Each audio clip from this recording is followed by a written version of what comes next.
Tell you what, this is a good life, Nick. It's pretty good.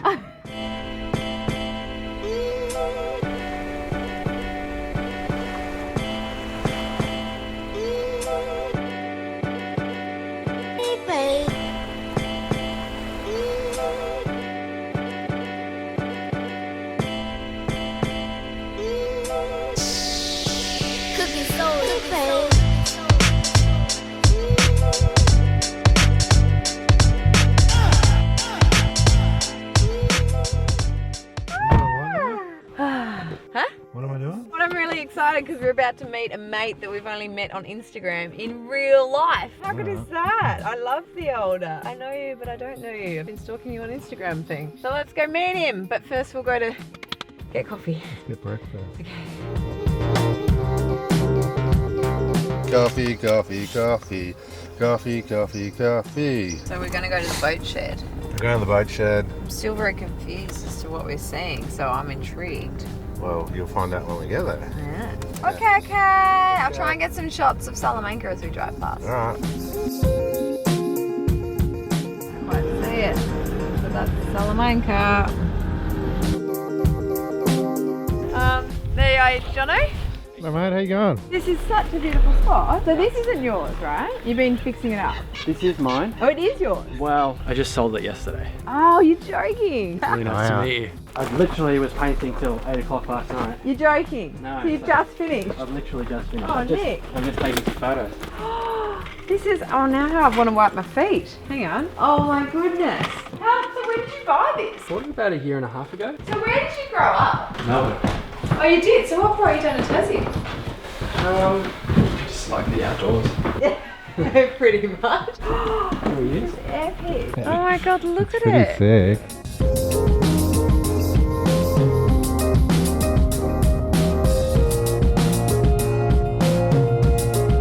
It's amazing opening all the doors up. This is phenomenal. This is the cradle, and you used to drive your boat up onto the cradle, and then there was a winch that would pull you up into the boat shed. How long have you been in Tassie? 3 years? So you're based in Eaglehawk Neck. Yeah. Have you always been there? Yeah, that's where Yeah. I bought my house. And you just found this place on your travel? I'd intended to keep it, but I'm doing this big trip around the world in my car. Tell you what, this is a good life, Nick. These guys are from Northcote actually. Are they? Yeah, they bought it like a year ago. Oh, really? Yeah. A lot of Melbourne cats have moved down. Happy Saturday to you. Sunshine. Oh my god, this is epic. How good is this spot? You guys are from Northcote, I hear. Yeah. Okay, what am I getting? I'm getting a 2 flat whites, but one for the OG. Hi Nick, great to see you. It's a lot of hard work though. Isn't it just? Awesome, so where are you guys headed to today? We're going to check out Nick's place. We're going to go to McHenry, and then, yeah, we've done a big old tour around Tassie. So we're coming to the end of it now. Watch out, Yeah. thanks for stopping in. Oh, yeah, absolutely. Chance, when you're in McHenry, try the butterfly gin. Oh, I'll be trying all the gins. So, don't you worry about that. That is just insane. So hang on, so what are we looking at onto here? So this is Pirates Bay. Right. A little bit of swell there for you, Jono, but not quite enough. You need a Go have a really look. long board. I got a 6'6" single fin. Not enough. You need a 12 foot. Oh, look at that. So is Nicolate, sorry, the OG. Come on, get it right. So what makes that one different and special? What's that? It's mine. So we previously had the Nicolate and now we're on to the OG. What's next? He ordered a chai the other day and we were just like, mind blown.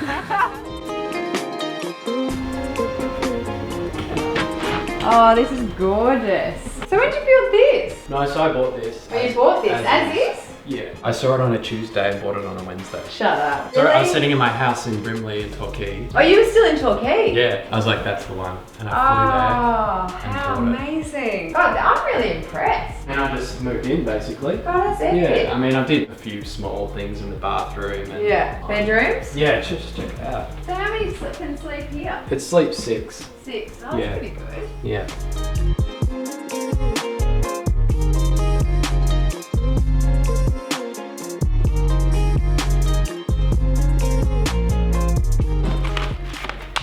How good is that? So my friend's roaster. Check out upstairs as well. Oh.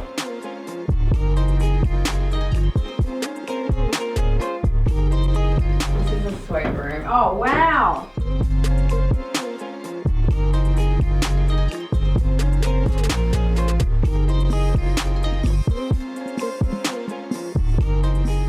Epic view. Pretty epic, isn't it?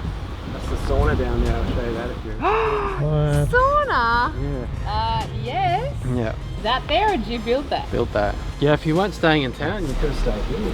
Oh my god, don't. I kept finding excuses and places to stay.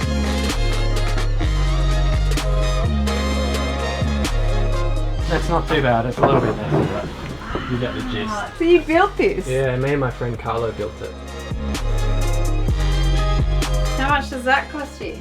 $2.5 grand. $2.5 grand? How much did it cost you to make this? I think this whole project was maybe 7. It's been good for winter, and you come back from a surf, Jono. You get this thing ready, cooking, Oh. and then you come And from then- like down there, and you're like this. Freezing. Yeah, Can barely you come in feel your here. fingers. So my friend Carlo, he helped me build this. He also helped me build the boat shed.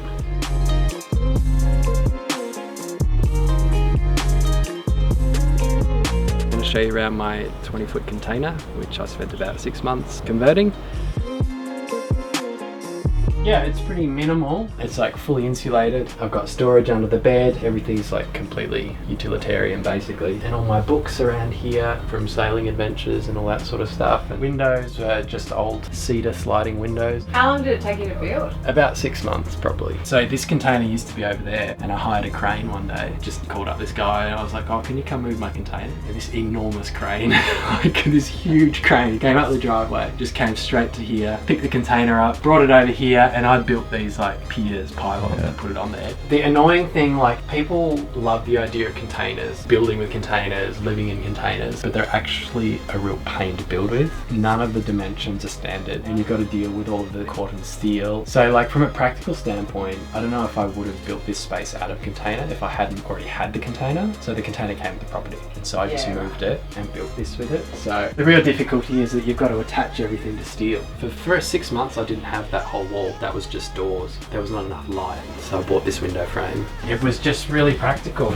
Like I lived on boats for so long, I don't need much. I needed to be able to like make coffee and for water to run out somewhere. So that's basically all I have. Like I don't have running water. Like I live out of this jerry can, my 20-litre jerry can. There's no taps as you can see, but the water does drain out. And everything was just made from ply. The problem with the floor of the shipping containers is that they're treated with really toxic chemicals. So you have to protect dusting because you don't want to be living with the dust from the floor. So this is just epoxy and this is just the raw floor. In future it would be nice to make a hardwood floor or something. Well, there's just lots of little finishing things. Like I would actually like to have running water because living out of a 20-litre jerry can is not always convenient. I'd like to do something with this space, maybe a small little mini couch or something. So everything's about trying to get what you want, like the result, like oh, I want the couch, but also trying to make that utilitarian. So it's got to have storage or it's got to pack away, fold away. How much do you reckon you spent fixing this up with like everything, all your materials? Probably about $3,000, but it's a lot of work. It was a lot of work. These I bought from my friend for $50 and I bought that window for $100 and I bought that door. I think it actually still has the price tag of $65 on it. And unlike your doorstop, just nature. Yeah. So my actual dream is to build actual like 60 square metre house here and then to crane this over to there as my workshop. That's sort of what I'm working towards. That's the dream. So good. Yeah.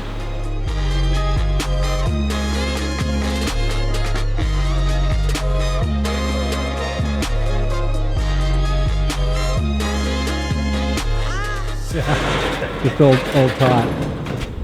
Oh, rad. Epic. Also, you got a photography studio. I, Oh my god, you got everything in here. So this is where you make all your product. yeah, so these are what I had to finish today. But yeah, it's a collaboration with McTavish. There's McTavish wallets. Bob McTavish was basically the inventor of the shortboard, but famous for their longboard now. Wow.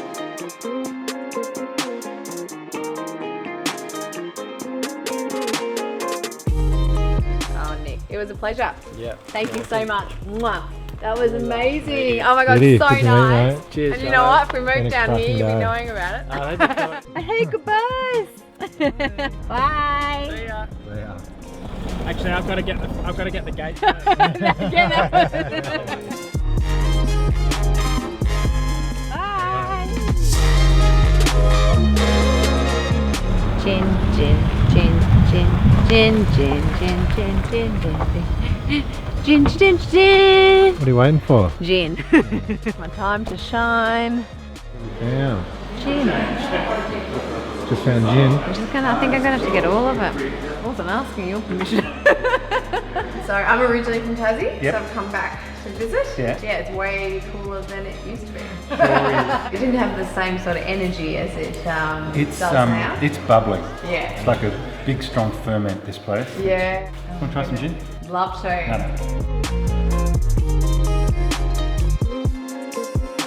So this is our still. Yep. 1500 litre still. Put 1,000 litres of beer in there. At the moment it's got what's known as the low wines. So the first pass through the still produces 23% alcohol, the rest is water. And the blue material is copper sulfate because there are sulfur compounds in the beer and there's copper in the still and the two react. When you do the next distillation to go from 23 to 64%, the copper doesn't go through. And that material is called heart. This is what whiskey looks like when it comes out of the still. So just put your hand over the top, push down, just going to give you a little bit. Oh wait, hang on. This way, that way. There we go. Rub your hands together and smell that. It smells like wheat picks. You smell that? Yeah, it does actually. I was like, at first glance, I'm like, I don't know what sort of wheat bricks you were having as a kid. Then it goes into there. So that's a 300 litre barrel. That's a 15-year project. So that's a little gin still. So the difference between these two, this is quite a crude instrument, but this is a very fine instrument. You essentially get one distillation as you pass the spirit through the neck, down the line arm. Here, each of these levels is a separate distillation. So you're refining the spirit as you go further up. So this is one of the components. So this is from Queensland. This is lemon myrtle. It's good, isn't it? That's awesome. But that's a liquid, so do you just put a certain amount in it? Yeah. Obviously. We've got a basic juniper gin. So alcohol, juniper, lemon myrtle, strawberry gum, etc. So that's for the Federation. Yeah, so everyone's a separate distillation. I'm just going to go down and close the gate. I'll All right, come back beauty. up here. I love it. Close the gate. We're off to gin school.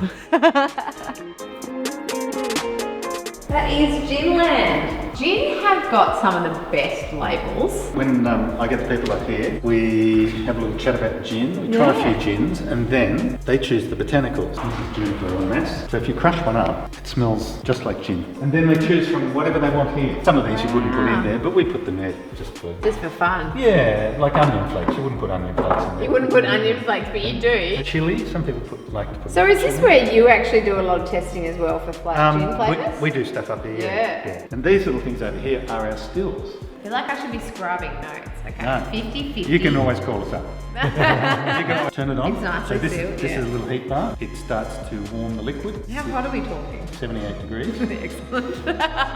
It starts to bubble and then a vapour forms. It runs up here and then it starts to run down through the condenser. So we have a water supply here going in and going out, and the liquid runs down the middle and condenses.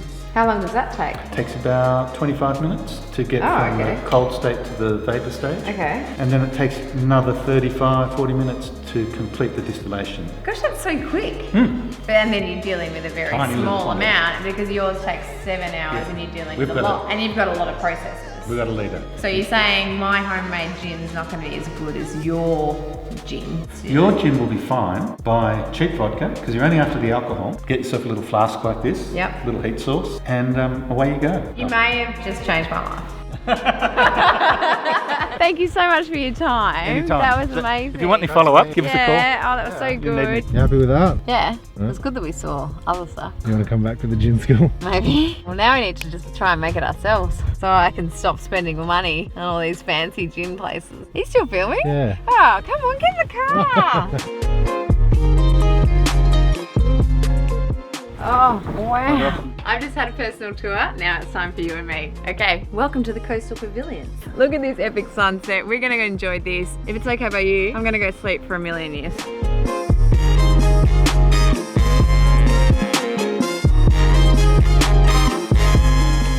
You want lids or anything, guys? You're all good? They're all good. We'll share this is the world's Oh, beautiful. The world's best banana bread. World's best? Yeah, Oh, certified. amazing. Heard it here first. Thank you. Thank you. Thank you.